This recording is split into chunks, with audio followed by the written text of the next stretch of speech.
He smiled when the police came. A small, harmless grin. The kind that might belong to a teacher or a friendly neighbor. But that smile hid the truth. A truth soaked in blood, obsession, and calculation. When the detectives entered his basement, one of them stepped back and whispered, "My God, how could one man do this?" What they didn't know yet was that they had just captured one of the most intelligent and most terrifying killers in human history. And this wasn't even the only one. Somewhere else, another man was planning murders like chess moves. Quiet, methodical, untouchable. Two men, two monsters. Two minds so sharp they didn't kill for need. They killed for perfection. The first was Dennis Rader, a church-going, family-loving man from Kansas. He called himself BTK Bind.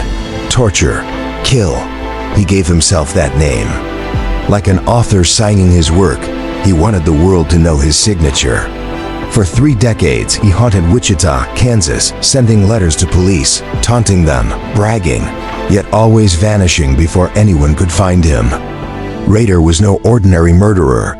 He was a planner, a man who turned killing into a schedule, balancing it between his job as a compliance officer and his role as president of his church council.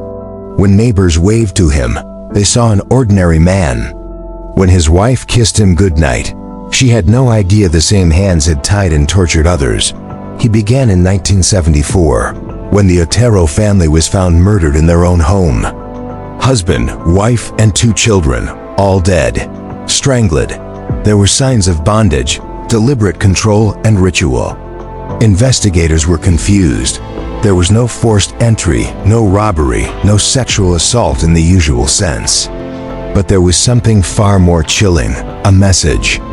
BTK had written to local newspapers, demanding recognition. He wanted fame.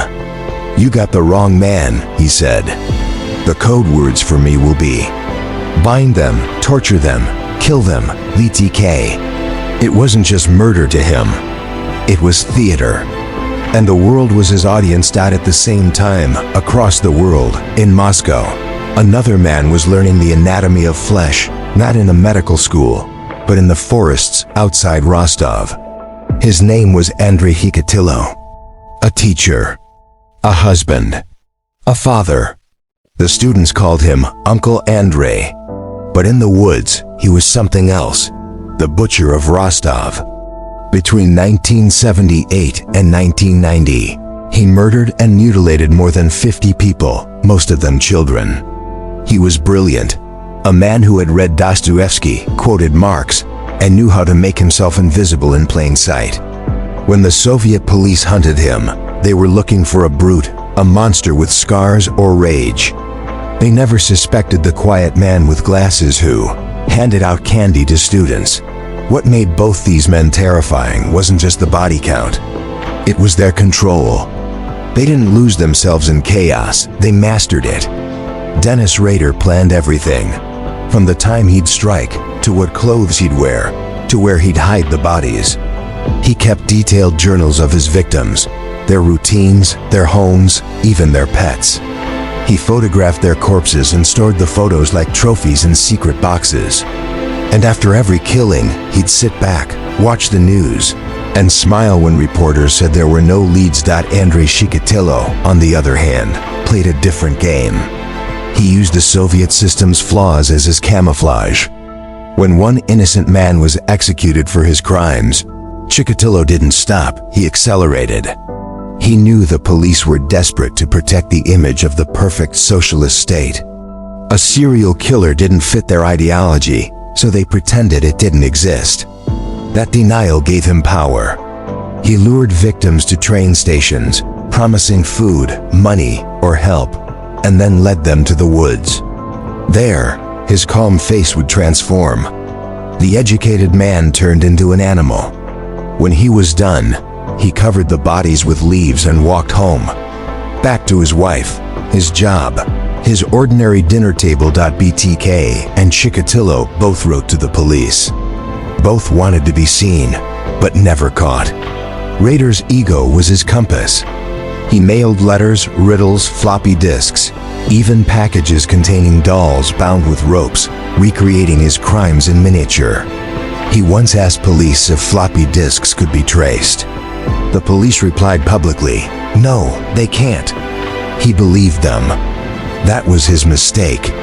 In 2005, they tracked a floppy disk sent by BTK to a church computer, the same church where Dennis Rader served as president.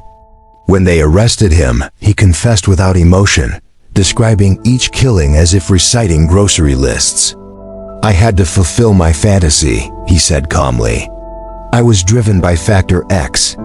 The detectives asked what Factor X meant.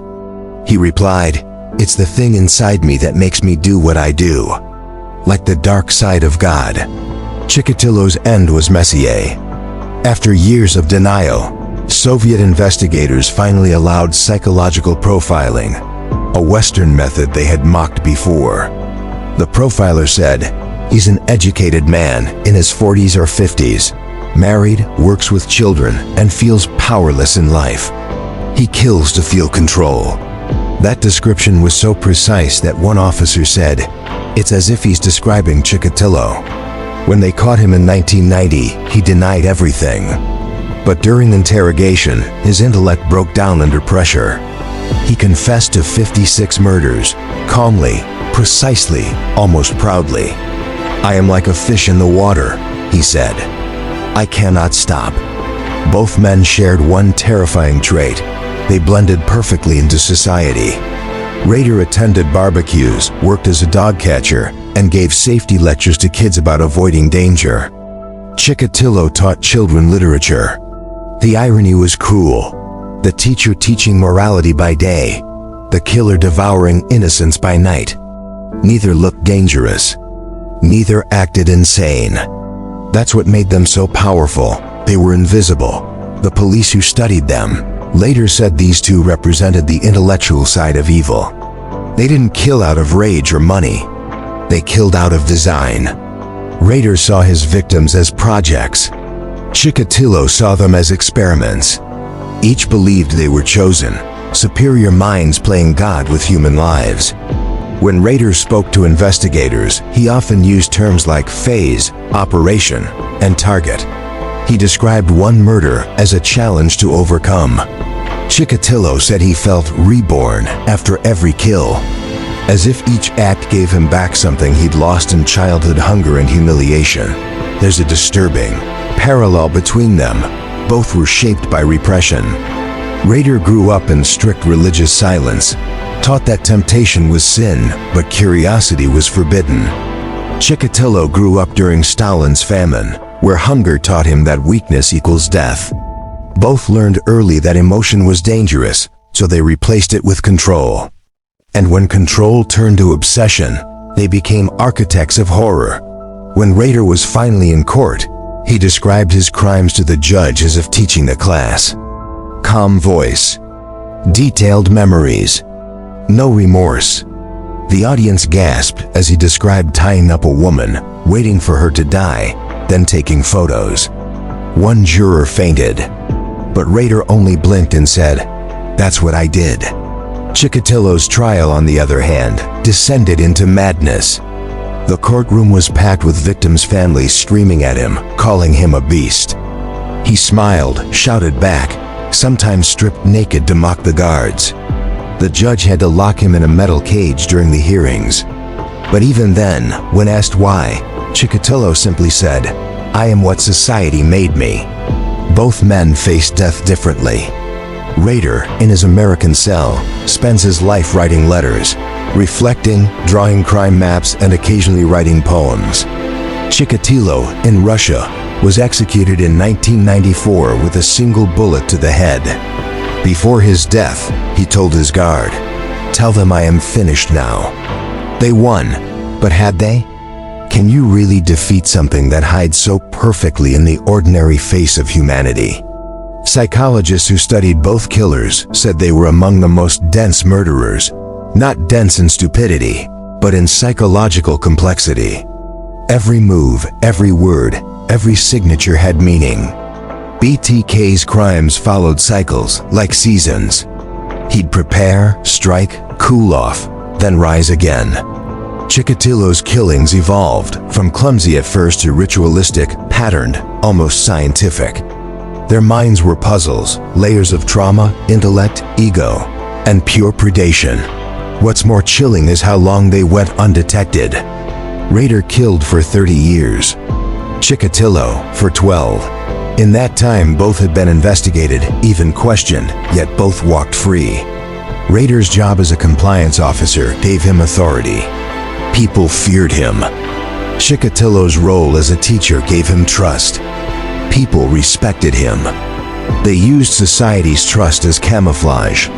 They killed not to spite their normal lives, but because of them. In prison interviews, Rader once said, "I looked normal, acted normal, so people believed I was normal." Chikatilo said something eerily similar. "If I were a monster, people would notice. But monsters look like men." That's what connects them. Not their body count, not their methods, but their intellect. They didn't just commit murder. They studied it. They engineered it. They were not the strongest or fastest killers. They were the smartest. And that intelligence made them the most dangerous kind. It's said that the deadliest predator is not the one who roars, but the one who whispers. Rader whispered through letters. Chikatilo whispered through lies. And while their reigns have ended, the blueprint of their methods